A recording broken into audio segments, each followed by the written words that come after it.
Hello all, మీ అందరికీ ఇవాళ నేను ఒక అద్భుతాన్ని చూపించబోతున్నా. వీకెండ్ సందర్భంగా మా ఇంటికి ఒక బౌద్ధ సన్యాసిని వచ్చింది. చూస్తారా? నువ్వు నన్ను చూపిస్తే ఫుల్ సీరియస్ అయితే చెప్తున్నా, అస్సలు మంచిగున్నది. చూపించేస్తా మీకు. ఇదిగో ఏమో సెటప్ చూసారా? శివుడి జటాజుటంలో అన్న స్థలం ఉంటుందేమో గంగకి రావడానికి. ఏమో అసలు స్థలం కూడా లేదు అక్కడ. నేను ఇప్పుడు బౌద్ధ సన్యాసి అని ఎందుకన్నాను తెలిసిందా?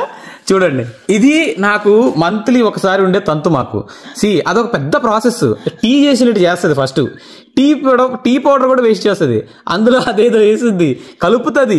ఇప్పుడు ఇది పెట్టడానికి ఒక రోజు, తర్వాత అది ఎండడానికి ఒక రోజు, మళ్ళీ ఇప్పుడు స్నానం చేస్తుంది. ఒకసారి స్నానం చేస్తే పోదు. బాత్రూమ్ కంపు, బెడ్రూమ్ అయితే కంపు, వావులు వాసన రాదు. నాకు అసలు గోరింటాకంటేనే పడదు. ఇందులో ఏమేమి వేసిందో తెలుసా? అసలు ఎన్ని ఇంగ్రీడియంట్స్ వేస్తుందో. బిర్యానీలో కూడా అన్ని ఉండవు. స్వాతి, ఏమేమి వేసావు చెప్పు? ఎన్నా పౌడరు, డికాషను, ఎగ్, పెరుగు, నిమ్మకాయ రసము, అలోవెరా జెల్లు, మెంతి పొడి. నాకు నిద్ర వచ్చింది. చాలు స్వాతి, నాకు ఒక డౌట్ వచ్చింది స్వాతి. ఒక్కటే డౌట్. ఏంది స్వాతి? ఇప్పుడు ఒకసారి తలకాయ ఎట్లా చెప్తా. ఇప్పుడు ఈ మధ్యలో జిలబుడితే ఎట్లా కొక్కుంటావు స్వాతి? ఇప్పుడు